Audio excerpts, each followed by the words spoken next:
and oversaw the construction of the new veterinary college and hospital in UCD at Belfield.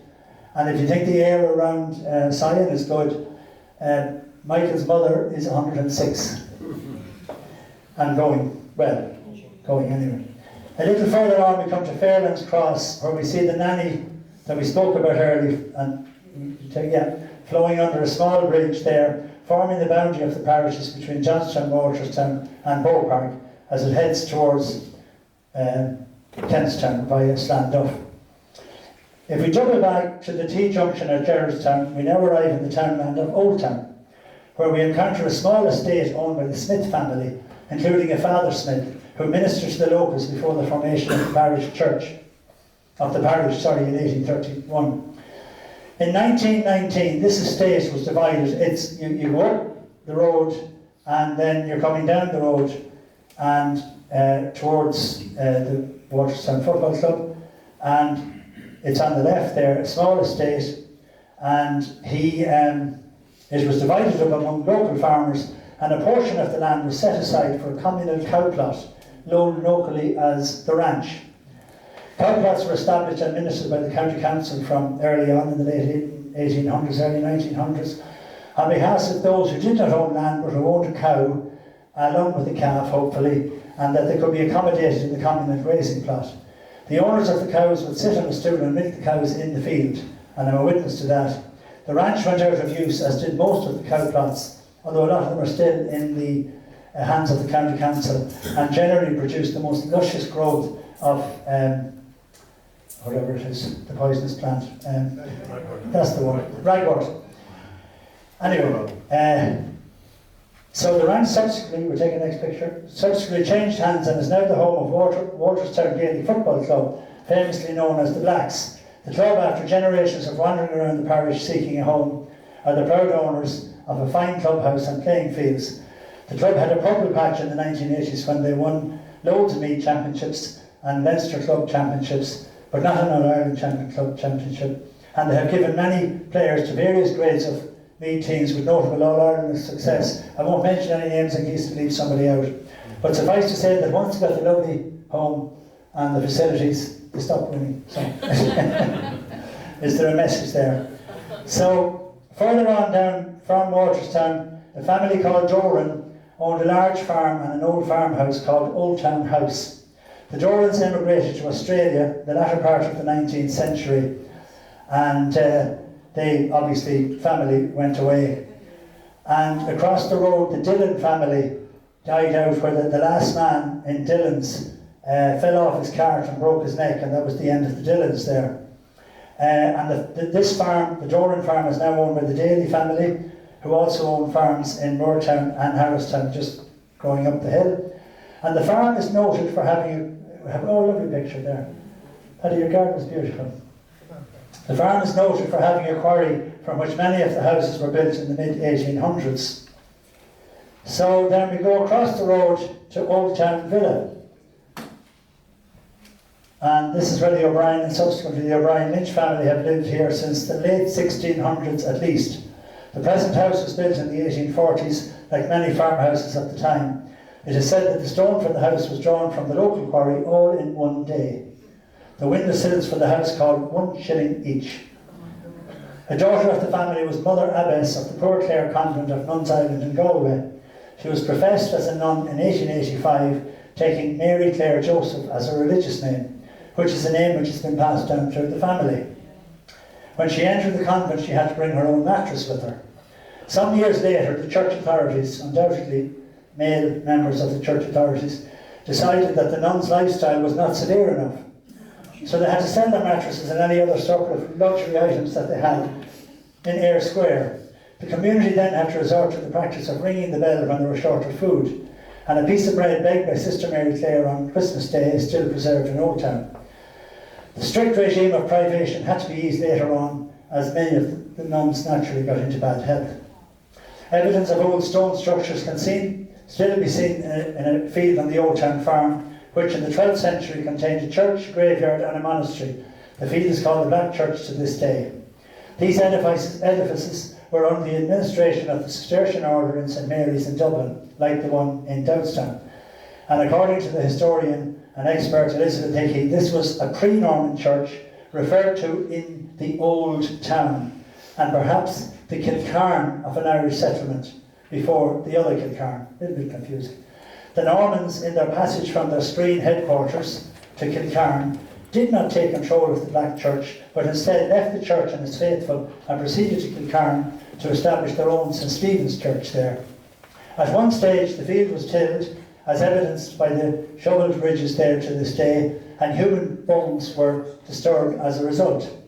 When Dean Cogan was researching and compiling the 3 volumes of his Diocese of Meath, he asked the O'Brien family not to till that field again, and the land has never been disturbed since then. Incidentally, this field is reputed to contain a stray sod, which, if stepped upon at night, renders the unfortunate stepper to lose all sense of direction and to wander aimlessly round the field until daybreak. The same thing can happen if you go to a pub. Before the construction of Old Town Villa, there was a mud wall thatched dwelling there, which was accidentally burned. After the fire, a monk blessed the premises and said that as long as any of the original thatch remained, it would never again be burnt. So a row of thatched stables remain, with the thatch carefully preserved under the galvanised sheets. At the time of the 1798 rebellion, an orchard was planted. We'll go for the tree. An orchard was planted here, and one original tree, which has been grafted for support, but is the original wood, remains growing to this day, and still bears apples called blood of the vine by reason of the pinkish hue of the fruit. We lost our apple. So that's the apple tree. There is also a Croppy's grave on this farm, but there's a Croppy's grave on many farms after the Battle of Tara. So further down the field towards the townland of Kilcarn, we pass a field after just crossing a little stream, which is the boundary between Kilcarn and Old Town, and the field is called the Barrack Field on the left in Daly's farm, and the Barrack's Meadow on the right in O'Brien Lynch's farm. Not terribly sure where the Barrack name came from, but I will find out. In this field is a well which was always renowned for its clarity and coldness, even on the hottest days of the summer. And the stream that forms the boundary of the farm here tends to flow towards the right, towards the Yellow Walls, and to the left, towards Johnstown and possibly the Nanny. So it's a bit of a schizophrenia stream. As we cross this stream into Kilcarn, we remember a small holding here owned in turn by Boyles, Coyles and Doyles, which also had an old orchard, which was a favourite halting place for the students of St. Columban's on their walks from the college. We continue on up the road until we reach Pastor Hill. Are we back to Pastor Hill? No, we're not. Go back. Pastor Hill, which we saw earlier, which was the subject of the conundrum for poor Dr. Nulty. And we now continue up to reach a high point of the parish at the reservoir, which was once the sole supply of water for the town of Navan, and which is reputed to be as high as the Roman Catholic Church Tower in Navan. So then we go back to Kilcarn. Kilcarn, where the beautiful St. Stephen's Church is there, and was once destined for demolition. Only members of my family, I don't know, strapped themselves to a helicopter or something like that, it stopped them anyway, and it would have been desecration. So I believe the county council are going to do it up. If the 15th century font in Johnstown Church was the jewel in the crown earlier in our story, then this church and cemetery is the holy grail of the parish because of its longevity as a place of Roman Catholic and Anglican worship, and a significant meaning for the lives of generations of parishioners over 833 years. Let us recall that following the Norman invasion of Ireland in 1169, the marriage of Strongbow to the daughter of the King of Leinster, and Strongbow's subsequent conquest of Leinster and Dublin, the submission of the Norse and Irish forces to Henry II of England and his arrival in 1171 was both swift and effective. In the feudal style of the time, King Henry granted the old kingdom of Meath to Hugh de Lacy as Lord of Meath. He in turn granted the barony of Screen to one of his knights, Adam de Fipo. When Adam's son, Geoffrey de Fipo, having diplomatically bypassed the Black Church in Old Town on a successful march from Screen, established St. Stephen Church in the existing parish of Kilcarn in the year 1192, where Mass was said there for the first time, and 800 years later it was said again. Can you go on to the next? And there's not many cemeteries can boast a sign like that, you know.